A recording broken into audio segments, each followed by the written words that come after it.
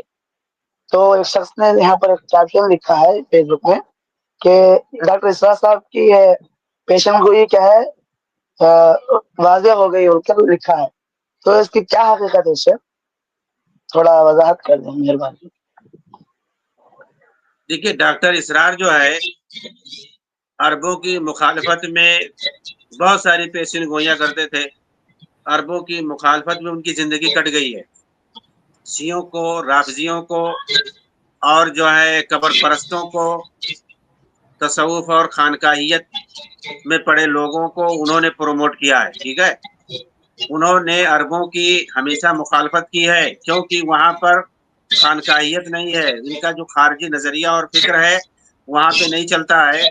تو عربوں کی مخالفت میں انہوں نے بہت کچھ کہا ہے، اور یہودیوں کے تعلق سے ان کے جو بھی پیشین گوئی ہے تو اس طریقے سے تو ہر کوئی کہتا رہتا ہے اسرائیل ایسا ہوگا، گریٹر اسرائیل کا جو خواب ہے تو یہ خواب صرف اسرائیل کا نہیں ہے، وہ ان کے یہاں جو خواب ہے نیل سے فرات تک یہی چیز ہے، شمال اور جنوب میں نہیں ہے، مشرق اور مغرب میں ہے۔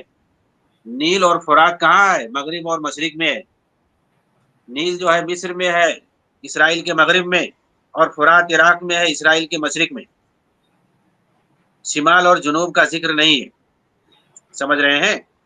ان کے یہاں جو نظریہ ہے توسیع کا، خواب ہے، وہ نیل سے فرات تک ہے بس۔ اب باقی چیزیں گریٹر اسرائیل کیسے ہوگا، کیا نہیں ہوگا، یہ یہودیوں کا خواب ہے۔ ایسے ہی بہت ساری جو پرانی نسل کی قومیں ہیں، اپنی قومیت پرستی میں جو اپنے قوم کو بہت اونچا سمجھتے ہیں، ظاہر سی بات ہے یہودی اپنے آپ کو بہت اونچا سمجھتے ہیں اور اپنے علاوہ سب کو جانور سمجھتے ہیں، یہ چیز ہے۔ مسلمان تو سب کو ایک جیسا سمجھتے ہیں۔ ان کے علاوہ بہت ساری ایسی قومیں ہیں، فارسی ہے، ایران والے، یہ لوگ بھی اپنی قوم کو سب سے اونچا سمجھتے ہیں۔ جی ہاں، ان کے یہاں توسیع پسندی ہے، سارے عربوں کو یہ ہڑپنا چاہتے ہیں، اور پورے جو ہے بر صغیر پر جو ہے سینٹرل ایشیا پر یہ قبضہ جمانا چاہتے ہیں، عربوں پر قبضہ ان کا بھی توسیع پسندانہ نظریہ تو ایران کا بھی ہے، جیسے یہودیوں کا ہے ویسے ایرانیوں کا بھی ہے، فارسیوں کا بھی وہی نظریہ ہے توسیع پسندانہ۔ تو آخر جو ہے اگر اسرائیل کا توسیع پسندانہ جو نظریہ ہے اور اس سے کچھ مسلمان ممالک اس کے ماتحت ہو جائیں گے تو فارسیوں کا بھی تو وہی توسیع پسندانہ نظریہ ہے، اس کے ذریعے سے بھی تو بہت سارے ممالک جو ہے اس کے ماتحت آ سکتے ہیں۔ ترکوں کا بھی توسیع پسندانہ نظریہ ہے، جی ہاں، وہ بھی جو ہے عربوں پر قبضہ کرنا چاہتے ہیں، اور بہت سارے لوگ دعویٰ بھی کر رہے تھے 2023 کا بڑی جو ہے سختی سے انتظار کر رہے تھے، بڑے جذبے کے ساتھ انتظار کر رہے تھے کہ 2023 میں پتہ نہیں کیا کیا ہو جائے گا۔ کیا ہوا بھائی؟ 2023 گیا کہ نہیں گیا؟ ابھی باقی ہے، لگتا ہے بھکتوں کے یہاں بھی باقی ہے 2023، ابھی آیا ہوا نہیں ہے۔ ایسا لگتا تھا کایا پلٹ ہو جائے گا اور پورا حرمین جو ہے ترکوں کے پاس چلا جائے گا، حجاز پر ان کا قبضہ ہوگا، ایسا ہوگا، کیا نہیں کہہ رہے تھے، اسرائیل پر تو جو ہے پورا قبضہ دلا رہے تھے۔ تو ترکوں کا بھی جو ہے توسیع پسندانہ نظریہ ہے، انہی عربوں کے خلاف، سب کا عربوں کے خلاف نظریہ ہے، ترکوں کا بھی عربوں پر قبضہ کرنے کا نظریہ ہے۔ وہ آج بھی کہتے ہیں کہ پورا سیریا، لبنان اور یہ سب حجاز یہ سب ہمارا ہے، جی ہاں، یہ سب لیبیا، ٹیونس، مصر، سوڈان یہ سب ہمارا ہے۔ ترک آج بھی کہتے ہیں فلسطین ہمارا ہے، آج بھی وہ لوگ ہیں، فلسطین بولے تو اس میں اسرائیل بھی آ گیا کیونکہ وہ تو قبضہ کیا ہوا ہے۔ تو وہ بھی تو یہ سب پورا جو ہے چاہ رہے ہیں کہ ہم قبضہ کریں گے ایک دن۔ تو کس کا نہیں نظریہ ہے بھائی؟ ایرانیوں کا بھی ہے، ترکوں کا بھی ہے، یہودیوں کا بھی ہے، سب عربوں کے خلاف قبضہ کرنا چاہتے ہیں۔ یہ سب کا خواب ہے، ہندوستان کا بھی خواب ہے بھائی، اکھنڈ بھارت کا، اس میں تو پاکستان، بنگلہ دیش، اس میں جو ہے افغانستان بھی آ رہا ہے، سب آ رہا ہے، یہ سب کے خواب ہے۔ تو کیا آپ سمجھتے ہیں سب پورا ہو جائے گا سب کا خواب؟